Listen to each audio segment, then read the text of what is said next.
Hello, my name is Hayden Wayne. Welcome to the Howland Cultural Center.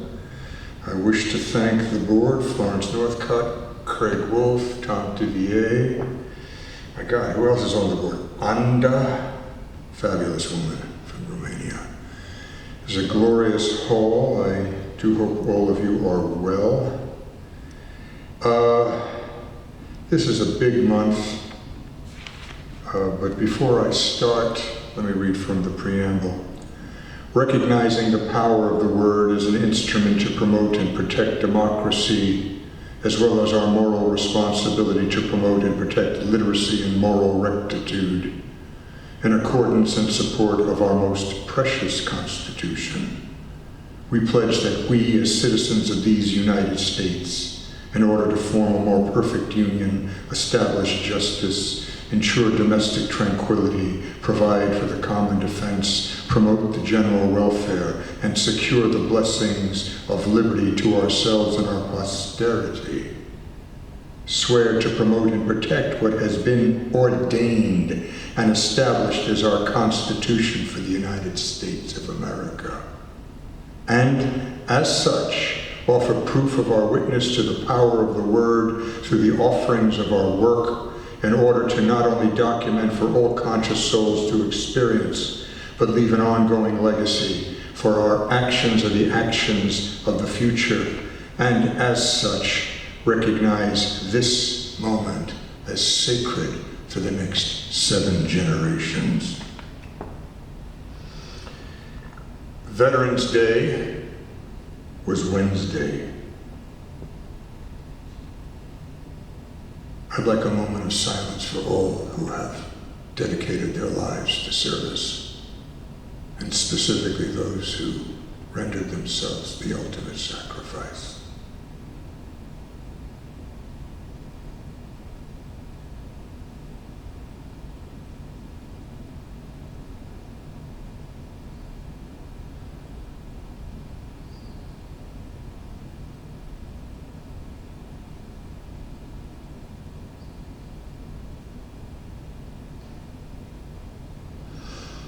Thank you.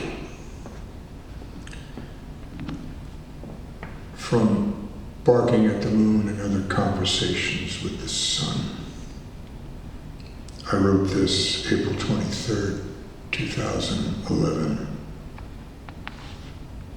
The war within, the war without, the war with war, there is no doubt. A sunrise lost, a flower dead, a land so green burnt black with red. Shattering shards and broken minds, the need for love which no one finds. Affairs of state or reasons abound, the pure of heart nowhere is found. Scattered limbs, desolation, the refugees form a nation, wanton bloodlust, great destruction, at all cost for life's seduction. A brutal frost, innocence lost, a city tossed, its people crossed, so tell me why. Why it begins, in death no one not ever wins. So tell me why we cause such pain. A simple answer: financial gain. Someone sells the bombs we use, the bullets made so to abuse, the food to feed armed forces well, even if it means in hell. The market's good in times of war. That's what all the planning's for. Munition, tanks, unmanned planes create the cause, and someone gains. Not the soldier who may die, no matter what the battle cry. A corporate smug behind the lines, diplomacy that he defines. So wrapped within our nation's flag, and honor, oh, how he loves to brag, as long as profits never sag, the need for weapons never lag. And the rocket's red glare, the bombs bursting in air, gave proof through the night how we do love to fight. Decade after decade, there has always been a war, even if we don't know what we're fighting for. There are those of us who feel it's right to help our fellow man in plight, but with so many Wall Street stocks to sort, they leverage high and sell us short. So the poor Joe is sent to war, scared to death on a foreign shore, out on point in some campaign, when inside his head he feels the pain. Oops, there goes my finger. Oops, there goes my hand. Oops, there go my 2 feet that touched upon the land. Oops, there goes my penis. Oops, there goes my ass. Oops, there goes my heart and soul scattered through the grass.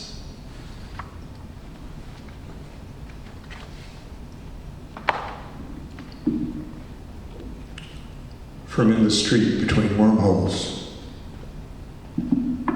with all the saber rattling, I think it's important for us to remember the Vietnam War. There are 58,267 names now listed on the polished black wall in our nation's capital, including those added in 2010. The names are arranged in the order in which they were taken from us by date, and within each date the names are alphabeticalized. The first known casualty was Richard B. Fitzsimmons of North Weymouth, Massachusetts, listed by the U.S. Department of Defense as having been killed June 8th, 1956. His name is listed on the wall with that of his son, Marine Corps Lance Corporal Richard B. Fitzsimmons III, who was killed on September 7th, 1965. There are 3 sets of fathers and sons on the wall. 39,996 were just 22 or younger. 8,283 were just 19 years old. The largest group, 33,103, were 18 years old. 12 soldiers were 17, 5 were 16. Private First Class Dan Bullock was 15. 997 soldiers were killed on the first day. 1,448 soldiers were killed on their last day. 31 sets of brothers, 8 women who nursed the wounded. 244 soldiers were awarded the Medal of Honor during Vietnam. 103 of them are on the wall. Beesville, Ohio, with a population of 475, lost 6 of her sons. West Virginia had the highest casualty rate per capita in the nation, 711. 54 soldiers attended Thomas Edison High School in Philadelphia. 9 graduates of Morenci High School, Morenci, Arizona, population 5,058, enlisted as a group into the Marine Corps. Their service began on Independence Day, 1966. Only 3 returned. The most casualties, deaths for a single day was on January 31st, 1968. 245. The most casualty deaths for a single month was May 1968. 2,415.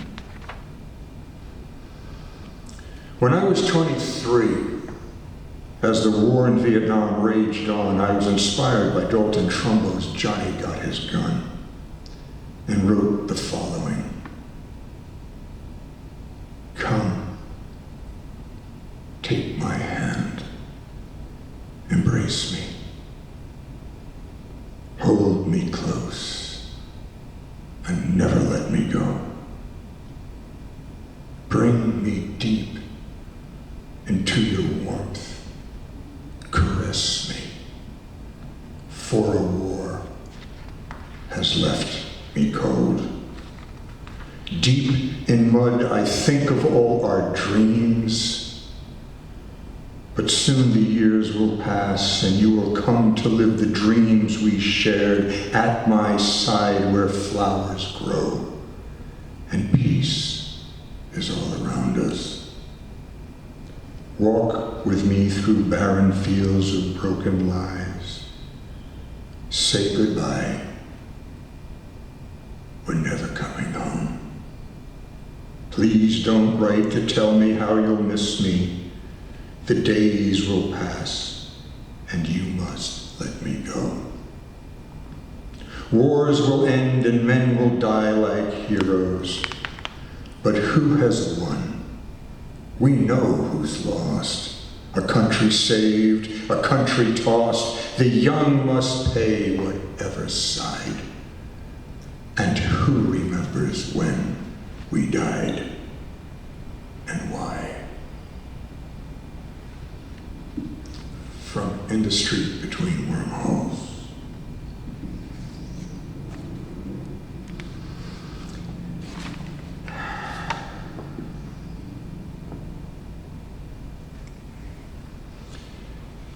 Also from In the Street Between Wormholes is a dedication to my son's godfather, Jan Frank. This is the anniversary now of his passing, which was November 26th at 9:36 a.m. 2017. I wrote this for him.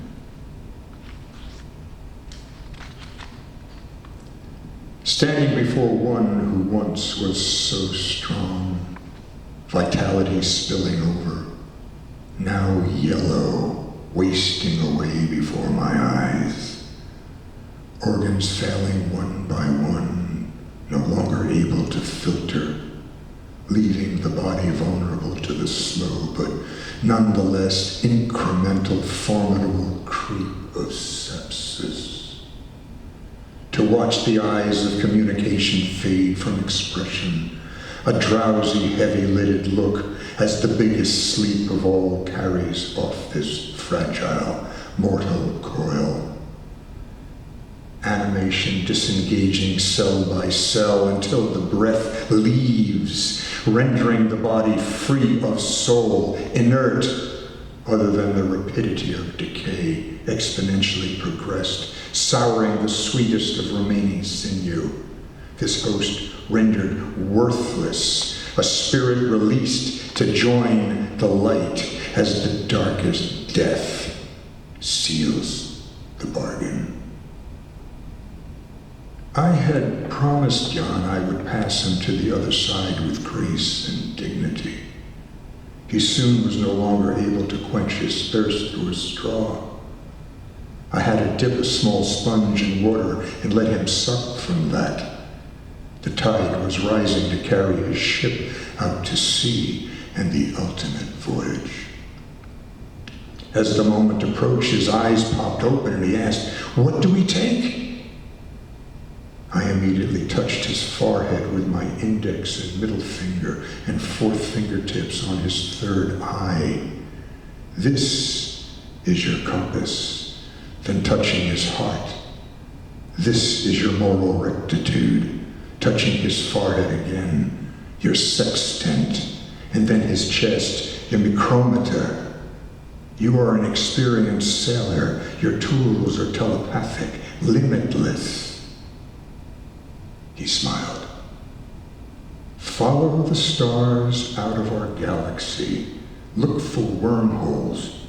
Don't be afraid of them as they suck in all that energy. Through them you will enter into endless new worlds, the totality of totality, where everything that was is, and will be is. Have fun. It's remarkable. You will inevitably decide whether to enter another part with your spirit in whole, or in many in part. Just step up to the helm and take the wheel with your eyes on the horizon. He then fell asleep. The morning was electrous as we readied for the sail. The all-around was moist and a chill was in the air. A shroud of fog held to us as the moon slipped from our view, and all throughout the darkness we boarded up our crew. We knew the tide was rising, as was quick the morning sun to secure our precious cargo. There was so much to be done. And as the blackness turned to purple, then again to blue, the morning star appeared for me to navigate for you. Starlight, star bright, guide her just right, keep us true. And as we slice through valleys and climb mountain tops so high, dropping down forever, then back up to touch the sky. Rolling, rolling, pitch, yaw, rolling, rock me with you. The sea was swaying wonder and the freshest breezes blew. The sun lit us like fire and I felt so close to you. Oh, the joy of cheering as I held you in my hands, higher as the sun rose as we sailed for distant lands. And as the wind did stiffen, a briny fragrance filled the air. The ocean spray ran off in sheets and gently wet my hair. Flying like a great bird as I held on tenderly, loving every moment, we slipped deeper out to sea. Starlight, star bright, guide her just right, keep us true. And as we slice through valleys and climb mountaintops so high, dropping down forever, then back up to touch the sky, rolling, rolling, pitch your rolling, rock me with you, take me there, take me there, take me there, take me there. Returns this mariner from whence he came to a sea of grace. The winds the same that blew him from a distant shore again have come to sail once more. How quick this life now seems at end, how full beyond to comprehend, and now so short his labored breath, uneven at the edge of death. This to be his last sunset until his birth. Soon, new and wet at the helm, the stars his guide, sailing in and out, new dawns to ride, with trusted dog close at his side, waiting for the rising tide to carry him in peace to sea. His ancient spirit now set free. That was for Jan Frank.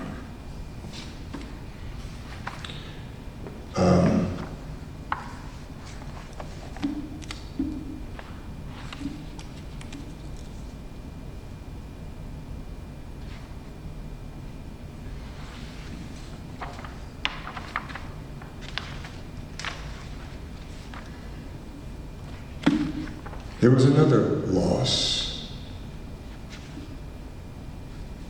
in November.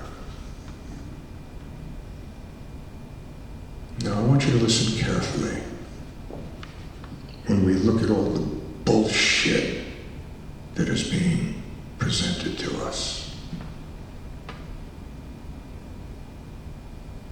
In 1960, when I was 11 years old, I was beguiled by this fellow.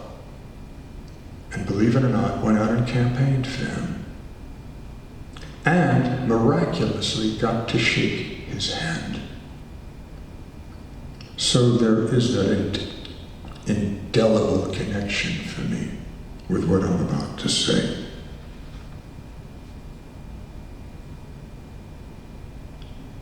When Jack was capped, it was a stunning moment.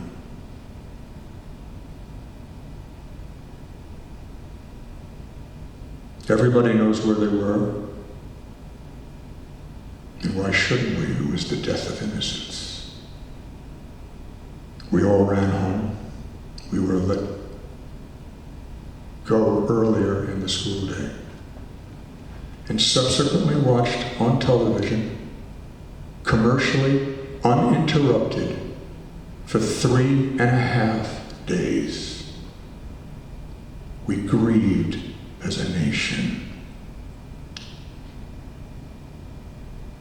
John Fitzgerald Kennedy, who said, "Ask not what your country can do for you, but what you can do for your country." That's all he ever had to say, because that's the magic of it. Here's a piece from Dog is my co-pilot. This was written October 9th, 2013.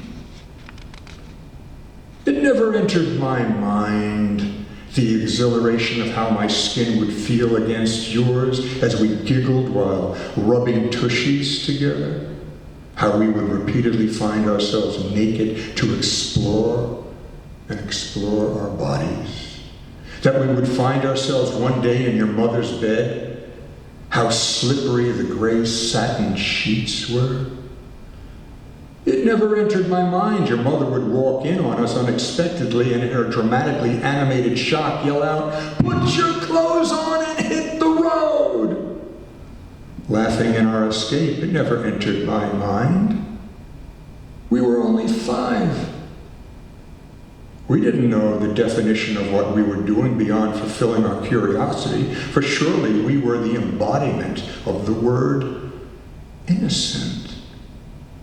It never entered my mind how too soon opinions would form as well as the politics of relationships and bonding groups and the cruelty of being ostracized. It never entered my mind. After it had entered my mind, I was going to be a surgeon, that music was my intuitive path in life. And in spite of my father's objections and warnings about how difficult it would be to make a decent living, obviously speaking from his own personal experience, how passionate and driven my quest would become to this day. It never entered my mind how deep the hurt would be when my young president, who I had campaigned for and shook hands with, was murdered. How incongruous the reality of witnessing Jack Ruby repeatedly shoot and kill Lee Harvey Oswald again and again and again in slow motion. It never entered my mind I would witness the loss of innocence. It never entered my mind 4 mop-top lads from England would shape the foundation of the world, creating the greatest positive collective consciousness that has yet been matched. We took to the streets to end the war in Vietnam, promote civil rights, and women's rights. It never entered my mind my beloved America would be controlled by insidious forces, perverting the highest evolved proclamation of inalienable rights for solely corporate greed. that we would devolve so societally to the point where, in spite of all the evidence, this generation will not take to the streets reclaiming what is rightfully ours, outing who has taken it because we are now afraid of our government. It never entered my mind our Supreme Court would be swayed by such forces, let alone our representative body, which prides itself as our government, is totally inept, can't govern, has shut itself down, and now bumbling itself towards the cliff of ruin and no return. It never entered my mind, for as a seeker of wisdom and truth, I have always sought the light and the betterment of humankind. It never entered my mind to allow negative forces to distort my higher view of our potential, of the seamless possibilities of perpetual regeneration and unity consciousness to heal our most precious earth, ensuring the well-being of our children and our children's children, for this moment is sacred for the next 7 generations.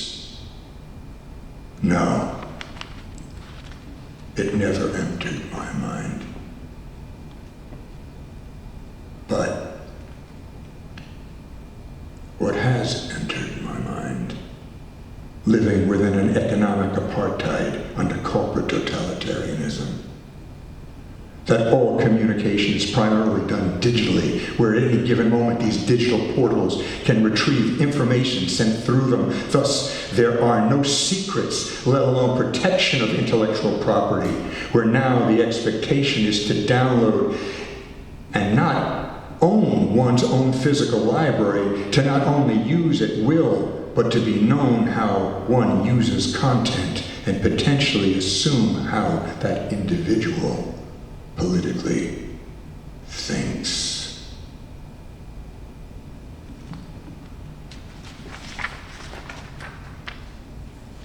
That is from Dog is my co-pilot.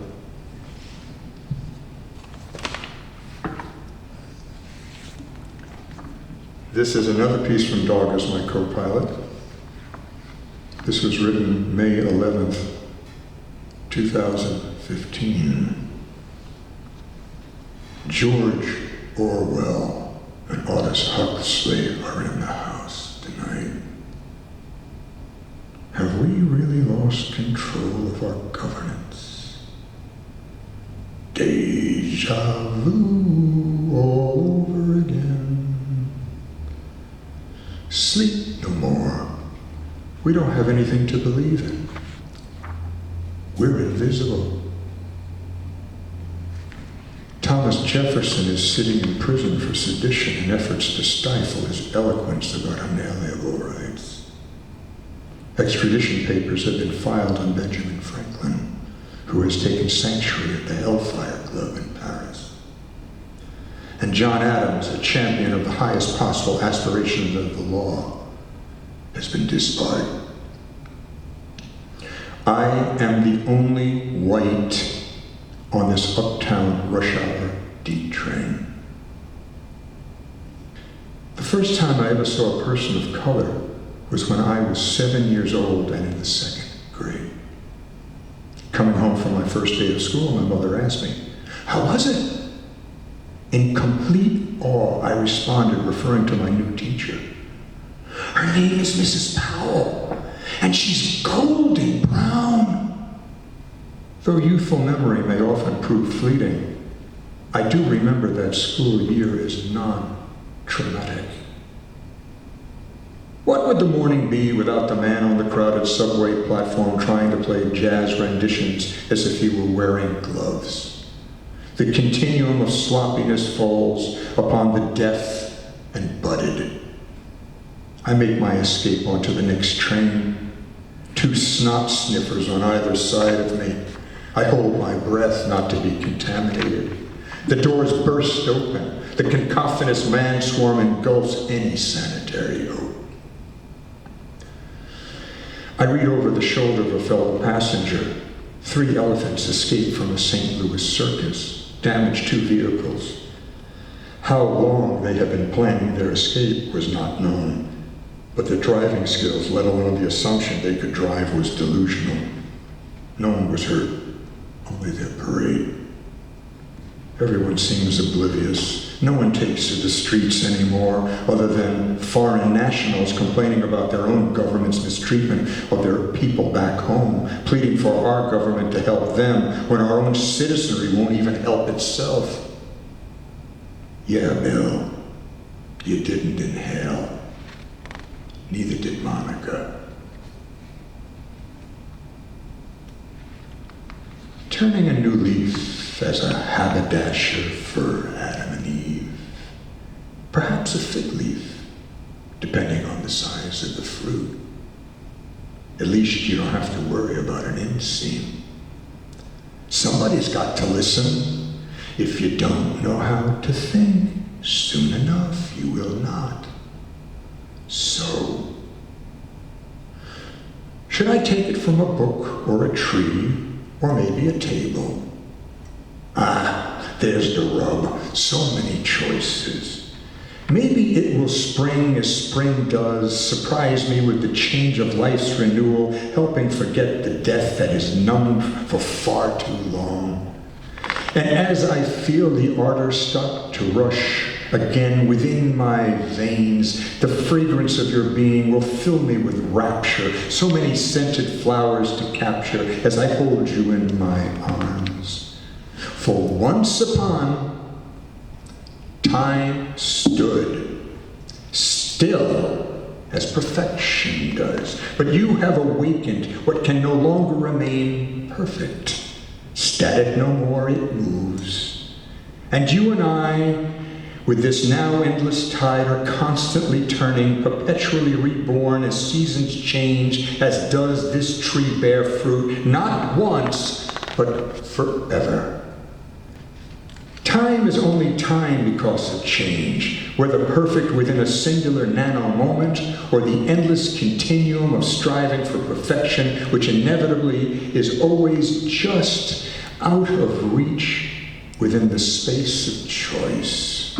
This consciousness, this plucking of the fruit from paradise has set us into motion. The leaves turn, covering something new, exposing something else that has always been, but nonetheless, always the more. So, shall I cover the beauty of your perfection with the shame of my ignorance? Or shall the voluptuous innocence of our nakedness please our sensuality to explore endlessly all that is possible? Timeless is as timeless does, the turning of leaves, of death and renewal, of things to pass and things to come, of you and I, of us as one, as leaves that turn and turn and turn. A fork in the road, two trees of the knowledge of good and evil, of regaining one's spiritual identity and immortality. But the Lord said, "Look, man has become one of us." Was it the Lord or a taskmaster afraid of losing the ability to enslave us? Who was this higher power who scattered us across the earth, separating our language and unity, releasing continual war and genocide? History carved in stone, Mesopotamia before the Hebrews, the story of Gilgamesh, where up to Pastum, before Noah rode out the flood. A fork in the road, dry land or water, Babylonian and Assyrian tablets of the scorched earth before the rains, of the intricate system of dams and dikes to control the erratic flooding of the Tigris and Euphrates, built Mesopotamia only to be destroyed. Cleansed the earth from the threat of evolution. Taskmaster remaining in control. A fork in the road. Eden be naked, not from self-conscious shame, but from performing laborious tasks, the humiliation of enslavement under the fully clothed of power. A fork in the road, the all-consuming chore from birth to death, trapped within the physicality of mortality versus the enlightened perpetual state of higher consciousness.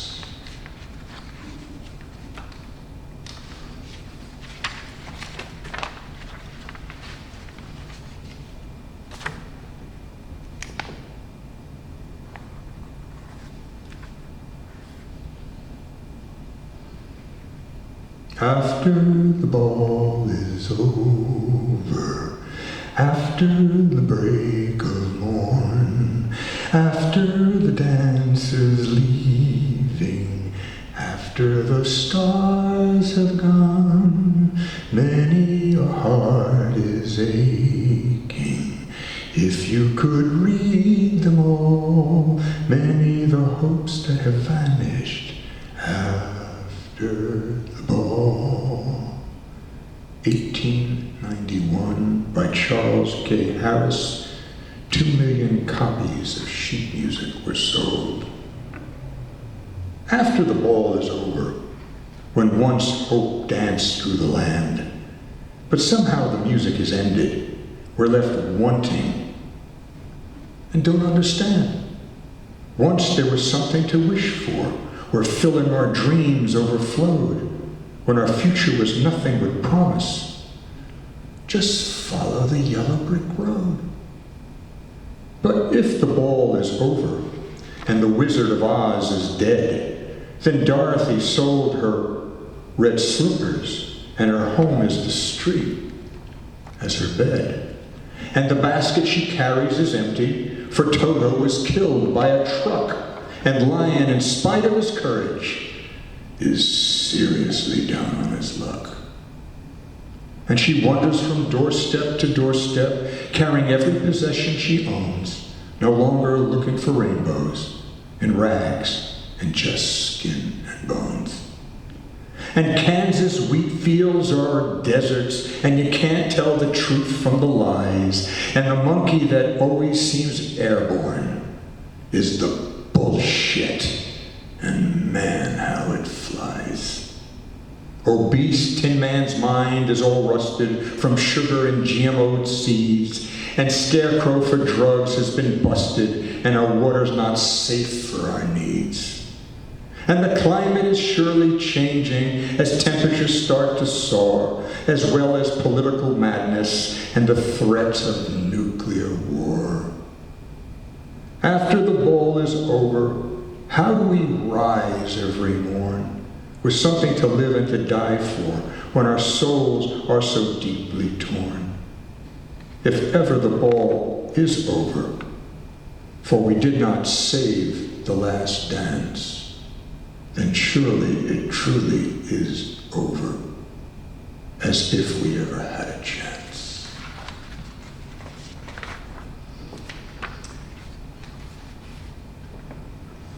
I want to leave you with this.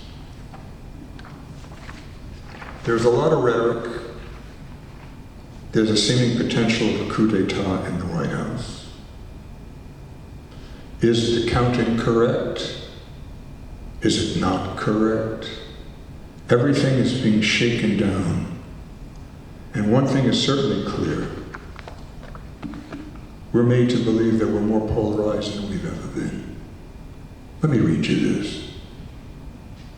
Profits at whose expense? To the point we are no longer fit to defend our country? That we no longer know how to think because of all the garbage telling us what to think? That our infrastructure has been allowed to decay to dysfunction? That our trust in our governance is no more than knowing how we are no longer represented and the stealing and corruption goes on? That we have no health care, which is an unalienable right? That we have destroyed our educational system and put our children into indentured servitude? that we have poisoned our food supply, empty of nutrients and full of causes of degenerative diseases. The wanton disregard of the natural world and destruction of it for fossil fuels. The continual perpetuation of war. The narrowed news cycles not to tell us what is happening around us. It's not a question of inalienable rights that all are entitled to the opportunity to better themselves and maximize their full potential, but to recognize excellence and synergy, which is the ultimate currency and fundamental necessity to creating a functional, evolving society. Otherwise, one size fits all, and we devolve to the lowest common denominator. The Dark Ages, all over again. This smug, treasonous corporate elite who are poisoning America, this corporate United States, killing the greatest utopian ideology ever created, America, ultimately angering the rapidly growing underclass to the point of the return of the guillotine and the eradication of the upper echelon of 1% who have clearly brought this onto themselves. United we are. To hear the press and statistics tell it, we are so extremely polarized to the point of dysfunction. The fact of the matter is, we have never been more united in our feelings of betrayal and outrage. How the political system continues to prove indifferent to our needs, let alone provide candidates who care more about us than themselves and their re-election. How we are completely cynical of the press, how continually biased and misformed they want to make us. How we are completely aware of how Wall Street is stealing from us. How corporations don't pay their fair share of taxes. How disproportionate the military budget is compared to our needs of self-defense, let alone how our taxes are being used specifically to spy on ourselves. How our honest, hard laborers are not being salaried at sustainable living wages where most households need both parents to bring in an income and still have trouble paying the bills. How the destruction of our educational system is a clear act of treason. How not-for-profit healthcare in our country is an inalienable right. How, because of greed, the food industry is giving us such inferior produce full of preservatives and herbicides to prove injurious to our well-being, where 75% of all medical intervention is for maladies that didn't have to happen in the first place if we had eaten better quality food, where we are the most obese nation in the world, which means more prone to type 2 diabetes and coronary vascular disease and dementia. How we're being incited for war, whether with some designated foreign entity or amongst ourselves in a civil conflagration. That the corporate powers recognize a citizen is worth $45,000 to $50,000 a year profit incarcerated, where though we represent 1/5 of the world's population, we incarcerate 25% of the world's population and have prisons on the stock exchange. Where the idea of abortion is repugnant, but not the intervention into a woman's reproductive rights beyond her own personal choice, obscene.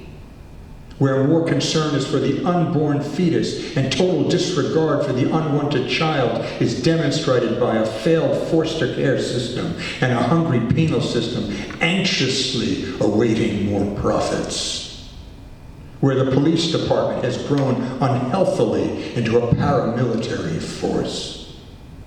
Where all of us are exhausted and so much in need of love and civility, not allowed to evolve to our maximum or individual potential worthy of respect, allowed to be a synergistic collaborator to the greater good. That these truths are self-evident for the people, by the people, and of the people, and shall not perish from the earth. That this moment is sacred for the next 7 generations. That life, liberty, and the pursuit of happiness are the highest aspirational ideals and the true wealth of any society. That profits for all will always be greater strength, than the profits for the few. That the end game is rapidly approaching, where all will be lost. Yes, we are united more than divided. Last century, a war did not have to happen and broil the world. The ceasefire of Versailles was to prove not only the plan for the operational theater for the next 100 years, but the inevitability of World War II and the industrialization of murder on the highest satanic scale. 120 million souls perished, and that doesn't include the tens of millions who had died from the influenza pandemic. We now have cataclysmic weapons that will kill billions, as well as destroy most, if not all, of our precious biosphere. Fear also unites us. Let us pray that death does not. And most importantly,